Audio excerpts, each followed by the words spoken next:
नमस्कार, आप देख रहे हैं सी न्यूज भारत पे। हूं आपके साथ ज्योति अरोड़ा। वक्त हो गया है न्यूज बुलेटिन का, जिसमें हम जानेंगे कि कहां पुलिस टीम ने गांजे की सप्लाई करने वाले 2 अभियुक्तों को किया गिरफ्तार, कहां हत्याकांड के एक आरोपी से पुलिस की हुई मुठभेड़ और कहां उमा भारती ने शराबबंदी को लेकर कही बड़ी बात। इन सभी खबरों पर होगी विस्तार से चर्चा, तो आइए शुरू करते हैं जिलेवार खबरों का सिलसिला। बाराबंकी पुलिस को उस वक्त बड़ी सफलता हाथ लगी जब बाराबंकी की स्वाट टीम व फतेहपुर कोतवाली की संयुक्त टीम ने मैनुअल इंटेलिजेंस के आधार पर बाराबंकी व आसपास के जनपदों में गांजे की सप्लाई करने वाले 2 अभियुक्तों को 20 किलो अवैध गांजे के साथ गिरफ्तार कर लिया। पुलिस ने दोनों अभियुक्तों के खिलाफ गंभीर धाराओं में मुकदमा दर्ज कर दोनों को जेल रवाना कर दिया है। ये थाना फतेहपुर में जो गांजा बरामद हुआ, क्या डिटेल है इसके? जनपद बाराबंकी में अपराध पर अंकुश लगाने हेतु अपराधियों के विरुद्ध एवं विधानसभा चुनाव को दृष्टिगत रखते हुए चलाए जा रहे अभियान में स्वाट टीम एवं थाना फतेहपुर की टीम के द्वारा दिनांक 2/2/22 को मैनुअल इंटेलिजेंस के आधार पे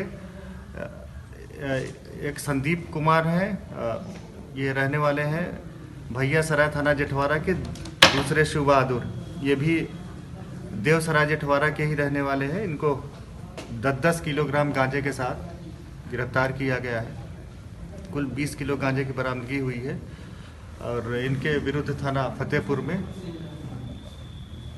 NDPS एक्ट पे अभियोग पंजीकृत कर लिया गया है। इन्हें गिरफ्तार करके जेल भेजा जा रहा है। आवश्यक विधिक कार्रवाई की जा रही है। बाराबंकी से सी न्यूज संवाददाता मोहम्मद अरशद की रिपोर्ट।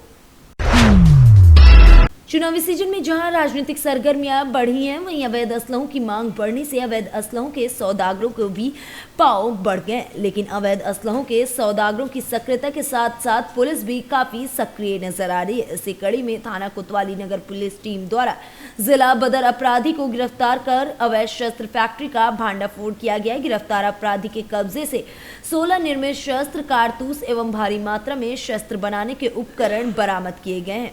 अपर पुलिस अधीक्षक उत्तरी मनोज पांडे ने इस पूरे मामले का खुलासा करते हुए बताया है कि आज एक बड़ा जखीरा बरामद किया गया है और इनके और अभियोगों की छानबीन प्रतापगढ़ जनपद से कराई जा रही है।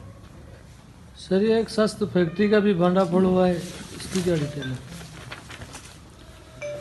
जनपद में अपराध पर अंकुश लगाने हेतु अपराधियों के विरुद्ध एवं विधानसभा चुनाव को दृष्टिगत रखते हुए चलाए जा रहे अभियान में थाना कोतवाली नगर पुलिस द्वारा दिनांक 2/2 को मैनुअल इंटेलिजेंस के आधार पे जिला बदर अपराधी प्रमोद कुमार गौतम को 1 अदद तमंचा 12 बोर और 1 अदद जिंदा कारतूस के साथ गिरफ्तार किया गया और जिनसे आगे पूछताछ की गई और इनकी निशानदेही पर 15 अदद निर्मित तमंचे और भारी मात्रा में शस्त्र बनाने के उपकरण बरामद किए गए।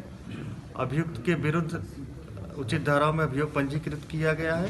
ये अभियुक्त शातिर अपराधी है और पूर्व में भी जेल जा चुका है। अभियुक्त प्रमोद को पहले से 22 से 6 माह के लिए जिला बदर किया गया था। अभियुक्त ने पूछताछ पर बदनपुरवा जिन बाबा मजार के पास अवैध तमंचा बनाने की बात बताई, जिस पर उसकी निशानदेही पे भारी मात्रा में निर्मित तमंचे और तमंचा बनाने के उपकरण बरामद किए गए और इसे गिरफ्तार करके जेल भेजा जा रहा है। आवश्यक विधिक कार्रवाई की जा रही है। बाराबंकी से सी न्यूज संवाददाता मोहम्मद अरशद की रिपोर्ट। मथुरा से बड़ी खबर सामने आ रही है, जहां कैबिनेट मंत्री प्रस्तावक हत्याकांड का मामला एक बार फिर तूल पकड़ लिया। हत्याकांड के एक आरोपी से पुलिस की मुठभेड़ हो गई। मुठभेड़ में गोली लगने से बदमाश घायल हो गया। घायल बदमाश हापुड़ निवासी शिवम बताया जा रहा है, जिसे अस्पताल में भर्ती कराया गया। पुलिस ने आरोपी से तमंचा और चोरी की बाइक भी बरामद की है। बदमाश के फरार साथियों की तलाश में पुलिस कॉम्बिंग कर रही है। थाना कोसी कला क्षेत्र के जाओ मोड़ की ये पूरी घटना है। ये थाना कोसी कला में बटेन गेट के पास जाओ कट के पास पुलिस द्वारा एक मुठभेड़ की घटना कारित हुई है। विगत कुछ दिनों पूर्व थाना कोसी कला में दिन दहाड़े गोली मारकर हत्या किए जाने की घटना कारित हुई थी, जिसके संबंध में एक अभियुक्त की सूचना आज पुलिस को मुखबिर से प्राप्त हुई थी। थाना कोसी कला की police, SOG team, surveillance team और इंस्पेक्टर हाईवे अपनी पूरी टीम के साथ उपयुक्त बदमाश की घेराबंदी करने का उन लोगों ने प्रयास किया, जिसके परिणाम स्वरूप बदमाश ने पुलिस टीम पर फायरिंग करी। पुलिस में आत्मरक्षा पर पुलिस ने भी क्रॉस फायरिंग करी, जिसके परिणाम स्वरूप बदमाश के बाएं घुटने में गोली लगी है। बदमाश को उपचार हेतु स्थानीय कोसी कला की सीएचसी में दाखिल किया गया है। अग्रिम विधिक कार्रवाई पुलिस द्वारा की जा रही है। मथुरा से सी न्यूज संवाददाता मोहम्मद फारूक की रिपोर्ट।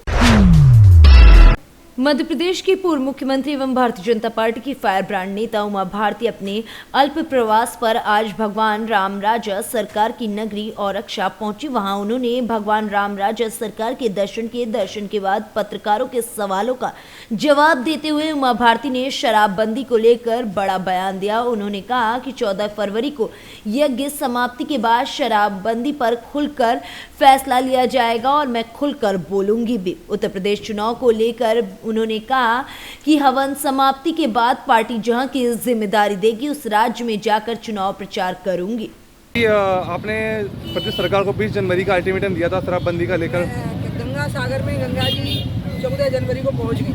मेरी खुशखबरी तो बुंदेलखंड के वासियों को भी बता दूं, क्योंकि मैं भी बुंदेली धरती की मिट्टी हूँ, तो जो आन है वो पूरी रहती है। इसी के लिए राम राजा सरकार को धन्यवाद देने आई। 2.25 साल का संघर्ष हुआ, कठिनाइयाँ चुनौतियाँ रही, लेकिन इतने आनंद में गंगा जी गंगा सागर पहुँची थी, उस आनंद का वर्णन नहीं कर सकती। अब बात आ गई है तो मेरा एक इसकी समाप्ति के लिए जप चल रहा था, निर्विघ्न संपन्नता के लिए यात्रा की, उसकी समाप्ति का हवन 14 फरवरी को मैंने ट्वीट करके बता दिया है, सबको पता है। उस हवन के बाद मैं इस विषय पर पूरी तरह से लगूंगी भी और बोलूंगी भी। दीदी, उत्तर प्रदेश में चुनाव चल रहे हैं, आप भी वहाँ से सांसद रही हैं झांसी ललितपुर सीट से, तो क्या इस बार आप चुनाव में प्रचार करेंगी? मैंने पार्टी को कह दिया है कि 14 फरवरी का हवन समाप्त होते ही वो जो काम मुझे दे देंगे उत्तर प्रदेश उत्तराखंड जहाँ भी मैं कर दूंगी। प्लस कई कार्यकर्ता लोग तो मुझे यहाँ मिलने आ ही गए हैं झांसी और ललितपुर के, अभी उन्हीं के साथ बैठने जा रही हूँ। लगातार हमारी सरकार बनेगी, पहले से ज़्यादा सीटों से बनेगी, क्योंकि सपा ने इतने ज़्यादा भयानक भ्रष्टाचार और अपराध किए कि लोग उसको भूल ही नहीं सकते। ना बसपा के समय का भ्रष्टाचार भूल सकता है और ना सपा के समय का अपराध और भ्रष्टाचार का मेल भूल सकता है। उसको लोग कभी नहीं भूल सकते। हमें कुछ नहीं बोलना, लोगों को याद भर आती है वो बात, और वो सोच भी नहीं सकते हैं कि अब हमारे अलावा कोई यहाँ उत्तर प्रदेश में आ सकता है। दी, लगातार आपकी पार्टी से बड़े बड़े मंत्री विधायक पार्टी छोड़ रहे हैं, तो क्या कारण दीदी इसका? कुछ नहीं फर्क पड़ता ना। क्या डूबती नहीं है, कोई सवाल नहीं होना चाहता है? देखो, जनता पूरे प्रदेश की और पूरे देश की बीजेपी के साथ होगी, बीजेपी मय हो गई है। जैसे आज़ादी के बाद, अगर आपको याद हो, आप लोग बच्चे हो, लेकिन हाँ, आज़ादी के बाद का इतिहास आप याद करो, लगभग 30-32 साल तक निरंतर कांग्रेस जीती और लोग व्यक्ति को देख के वोट नहीं देते थे, पार्टी विचार और पार्टी का योगदान, तीनों चीज़ों को देखते थे। आज बीजेपी के बारे में वही धारणा बन गई। नई आज़ादी मिली है 2014 से, और अब लोग बीजेपी देखते हैं, मोदी देखते हैं और पार्टी का विचार देखते हैं। इसलिए अब तो मध्य प्रदेश हो, उत्तर प्रदेश हो, सब जगह साफ हो गया मामला, बिल्कुल कोई पार्टी नहीं आ सकती बीजेपी के अलावा। पृथ्वीपुर से सी न्यूज संवाददाता मनोज निराला की रिपोर्ट। गुरुवार को बल्दीराय थाना क्षेत्र बरासीन गांव निवासी अधेड़ संदिग्ध परिस्थितियों में नदी में डूब गया। मंगलवार को देर शाम अधेड़ का शव गोमती नदी में मिला। सूचना पर पहुंची पुलिस ने शव को कब्जे में लेकर पोस्टमार्टम के लिए भेज दिया। बुधवार को बरासीन गांव निवासी जयश्री निषाद 55 वर्ष का शव पोस्टमार्टम के बाद गांव पहुंचा। गांव में शव पहुंचते ही भारी भीड़ जमा हो गई।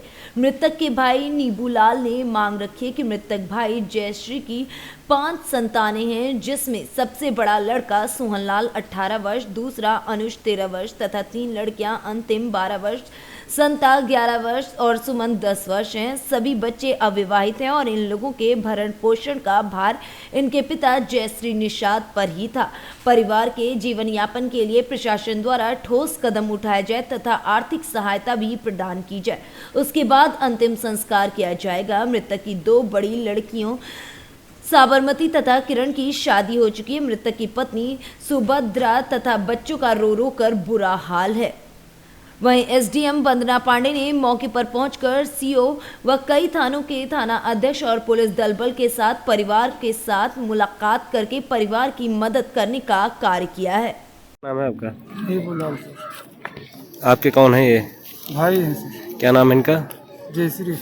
मृतक का नाम जयश्री है। हाँ, आप उन्हीं के छोटे भाई बड़े? छोटे भाई। छोटे भाई हैं। कै बच्चे हैं उनके? उनके 5 बेटियां 2 लड़के। 5 बेटी 2 लड़के। हाँ, कितने की शादी हुई, कितने की नहीं? 2 लड़की की शादी हुई और 2 भाई और 3 बहन की नहीं हुई। ये 5 बच्चों की शादी नहीं हुई है। नहीं हुई।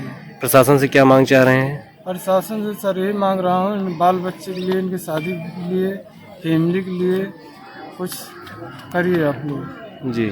हाँ, कैसे गुजारा होगा? मेन गार्जियन तो कोई सहारा नहीं है। प्रशासन के खिलाफ कोई कार्रवाई के लिए कुछ मांग? सर हाँ, इनके लिए सर कार्रवाई कीजिए।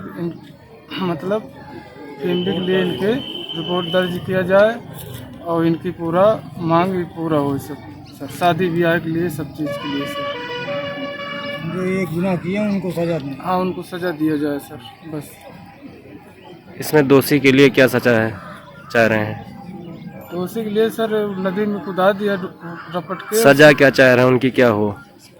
सजा सर यही चाहिए इनके बाल बच्चा के लिए, जी। उनको यहाँ से उनको सजा दिया जाए सर। ठीक। सुल्तानपुर से सी न्यूज संवाददाता मनोज पांडे की रिपोर्ट। उन्नाव से बड़ी खबर सामने आ रही है, जहां क्षेत्र विधायक श्रीकांत कटियार ने किया जनसंपर्क। भारी समर्थकों के साथ किया जनसंपर्क कर जनता से मांगे वोट। बीजेपी प्रत्याशी के समर्थकों ने की नारेबाजी। बांगरमऊ नगर में जनसंपर्क के दौरान समर्थकों ने की नारेबाजी। बीजेपी के विधानसभा प्रत्याशी हैं श्रीकांत कटियार। बता दें कि बांगरमऊ विधानसभा प्रत्याशी हैं श्रीकांत कटियार। खबर यूपी के बलिया जनपद के रसड़ा कोतवाली क्षेत्र के नगहर से है, जहां पर विवाद में गोली चलने का मामला सामने आया। इस पूरे मामले में पुलिस ने बड़ी कार्रवाई करते हुए मुखबिर की सूचना पर 6 नामजद अभियुक्तों को दबोचकर गिरफ्तार कर लिया है और जेल भेज दिया है। कल वाहन खड़ी करने को विवाद हुआ था, जिसमें मारपीट के बाद गोली भी चली थी। वहीं रसड़ा थाना क्षेत्र स्थित नगहर गाँव में सुभाषपा नेता के पिता को गोली लगी थी। बलिया से सी न्यूज संवाददाता राजू गुप्ता की रिपोर्ट। नगर परिषद के रोको टोको अभियान में एक महिला को गुस्सा आ गया। गुस्साई महिला ने ARI राधा रमन यादव से कहा कि अगर मास्क लगाने से बीमारी रुक रही हो तो बताओ कितने मास्क लगा लूं। मास्क लगाने से लोग बीमार हो रहे हैं। महिला ने यह भी कहा कि दम घुटने की वजह से लोगों को बीमारी ज्यादा हो रही है। भितरवाड़ से सी न्यूज संवाददाता हिमांशु की रिपोर्ट। डबरा को जिला बनाने के लिए अभिभाषक संघ डबरा एक बड़ा आंदोलन करने की तैयारियों में जुट गया, जिसके लिए आज डबरा सिविल न्यायालय में अभिभाषक संघ के सभागार में अभिभाषक गणों की एक बैठक आयोजित की गई, जिसमें डबरा को जिला बनाने के लिए चलाए जाने वाले आंदोलन की रूपरेखा अभिभाषक गणों एवं अभिभाषक संघ के अध्यक्ष अनिल कुमार की मौजूदगी में बनाई गई, जहां पर डबरा को जिला बनाने के आंदोलन से जुड़ी जानकारी देते हुए अभिभाषक संघ डबरा के अध्यक्ष अनिल कुमार ने बताया कि लंबे समय से डबरा को जिला बनाने की मांग स्थानीय निवासी उठाते रहे, लेकिन अभी तक डबरा को जिला बनाने की मांग ने मूल रूप से कोई भी यहां पर कार्य नहीं किया गया। कई राजनीतिक पार्टियां भी डबरा को जिला बनाने के लिए मांग तो करती रही, लेकिन किसी ने कोई ऐसा प्रयास नहीं किया जिससे डबरा को जिला बनाने की मांग को बल मिल सके। लेकिन अब अभिभाषक संघ एवं अनिश्चितकालीन धरने का आयोजन आने वाले दिनों में करने जा रहा है, जो डबरा को जिला बनाने की मांग से जुड़ा हुआ है। जो डबरा अभिभाषक संघ डबरा को जिला बनाने की मांग करने जा रहा है, किस तरीके का ये आंदोलन रहेगा, क्या मांग रहेगी? अभिभाषक संघ डबरा के द्वारा जो डबरा को जिला बनाने की जो मांग जल्दी से जल्दी हम लोग उसके संबंध में कार्रवाई करने जा रहे हैं। तो ये पूर्ण रूप से गैर राजनीतिक कार्यक्रम है हमारा, और डबरा वर्तमान में जिस प्रकार व्यवस्थाओं से पिछड़ा हुआ है, उन व्यवस्थाओं से के कारण जो है डबरा को जिला बनाना बहुत ज़्यादा आवश्यक है। और इस संबंध में अभिभाषक संघ डबरा के जो सदस्य हैं, सभी लोग जो है डबरा को जिला बनाने के लिए जो है प्रयासरत है, और इसकी पहल अभिभाषक संघ डबरा के द्वारा जल्द से जल्द जो है हमारी कार्यकारिणी और जनरल बॉडी की बैठक में निर्णय लेने के पश्चात जो है हम शुरू कर देंगे। और ये सांकेतिक रूप से धरना रहेगा, गैर राजनीतिक रहेगा, और प्रत्येक डबरा का जो भी व्यक्ति है इस हमारे आंदोलन में आमंत्रित रहेगा। प्रत्येक राजनीतिक दल के जो भी सम्मानीय सदस्य हैं सभी आमंत्रित रहेंगे, सभी पत्रकार बंधु आमंत्रित रहेंगे। आमंत्रित किए जाने का मुख्य उद्देश्य ये है कि हमें सभी का सहयोग चाहिए और अभिभाषक संघ अपने क्षेत्र की जनता के लिए ये पहल कर रहा है, तो यही उम्मीद रहेगी कि डबरा की जो जनता है वो हमारा साथ दे। सर, कई सामाजिक संगठन भी इस आवाज़ को उठाते रहे, उनके लिए क्या संदेश है? सभी का सहयोग चाहिए और अभी तक जो बात सभी सामाजिक संगठन जो उठाते रहे उनको भी बहुत बहुत धन्यवाद और हमारे साथ वो आए और उनकी ताकत हम बनेंगे और हमारी ताकत वो बनेंगे। डबरा से सी न्यूज संवाददाता ओम बाबू प्रजापति की रिपोर्ट। अहरौरा नगर में आज प्रशांत अग्रहरी युवा जनसभा नगर अध्यक्ष के नेतृत्व में सैकड़ों कार्यकर्ताओं के साथ समाजवादी साइकिल संकल्प यात्रा निकाली गई। इस साइकिल यात्रा को अहरौरा बाईपास चुनार चौराहे से प्रारंभ किया गया, जो बूढ़ादेई बस स्टैंड, नई बाजार चौक बाजार, तकिया टिकरा, खरंजा, पुराना पोखरा डी आदि नगर भ्रमण करते हुए चकिया रोड के पास जाकर समाप्त हुआ। इस कार्यक्रम के मुख्य अतिथि समाजवादी युवा जनसभा के जिला अध्यक्ष विशाल यादव रहे तथा उनके साथ जिले एवं अहरौरा नगर में से सैकड़ों पदाधिकारी एवं कार्यकर्ता भी मौजूद रहे। ये साइकिल समाजवादी युवा जनसभा साइकिल संकल्प यात्रा का आयोजन हम लोग 31/1/2022 से लगातार हर पांचों विधानसभा के हर ब्लॉकों में ये आयोजन किया गया है।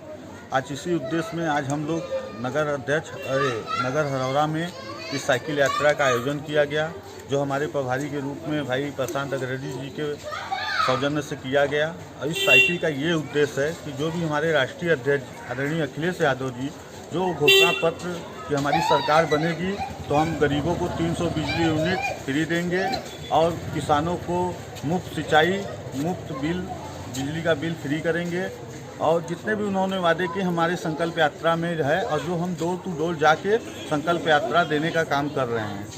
और ये आप देख ही रहे हैं कि भारतीय जनता पार्टी सरकार फेल हो चुकी है।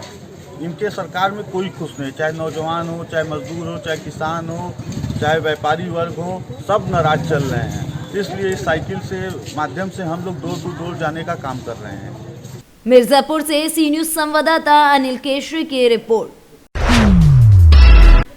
राजगढ़ श्री विष्णु जन कल्याण सेवा समिति के 10 वर्ष पूर्ण होने के उपलक्ष्य में संस्था के संस्थापक एवं चेयरमैन राजेश कुमार द्वारा केक काटकर संस्था का स्थापना दिवस बहुत ही हर्षोल्लास के साथ मनाया गया, जहां पर श्री विष्णु संस्था के सभी सदस्यगण एवं संस्था की संचालिका पूनम गुप्ता की उपस्थिति में इस कार्य को गति दिया गया। संस्था पिछले 10 वर्षों से लगातार गरीब, असहाय एवं किसानों की मदद कर रही है। श्री विष्णु संस्था का मुख्य उद्देश्य ग्रामीण क्षेत्र को विकसित करना एवं किसानों की हर प्रकार से मदद करना। वर्तमान समय में बताते चले कि संस्था की संचालिका पूनम गुप्ता अब तक लगभग 300 महिलाओं को मुफ्त में सिलाई का प्रशिक्षण दे चुकी हैं और लगभग 7,000 बच्चों को बैड टच एवं गुड टच का वर्कशॉप दे चुकी हैं। मैं पूनम गुप्ता, सोशल वर्कर, श्री विष्णु संस्था की संचालिका। आज श्री विष्णु संस्था के 10 वर्ष पूर्ण हो चुके हैं। हमारी संस्था श्री विष्णु जन कल्याण सेवा समिति की स्थापना 2 फरवरी 2012 को मेरे पिताजी श्री राजेश कुमार गुप्ता जी के द्वारा की गई थी। और संस्था का उद्देश्य है ग्रामीण क्षेत्रों को आगे की ओर विकसित करना और महिलाओं एवं बच्चों का विकास करना। और आज श्री विष्णु संस्था के 10 वर्ष पूरे होने पर हमारे पिता श्री राजेश कुमार गुप्ता जी द्वारा केक काटकर स्थापना दिवस मनाया गया, जहां पर सुनीता देवी, आर्यन गुप्ता, सुशील कुमार, शशिकांत, अजय कुमार, बब्बू सिंह, प्रदीप पटेल, प्रनील गुप्ता, महेश यादव जी एवं अन्य सभी सहायकता गण उपस्थित रहे। मैं संस्था के सभी मान्यगण सदस्यों को संस्था के 10 वर्ष पूर्ण होने पर हार्दिक शुभकामनाएं देती हूँ और आप सभी स्वस्थ रहिए, मस्त रहिए और खुश रहिए। नमस्कार। मिर्जापुर से सी न्यूज संवाददाता अनिल केशरी की रिपोर्ट। इस बुलेटिन में फिलहाल के लिए इतना ही। आप देखते रहिए सी न्यूज भारत।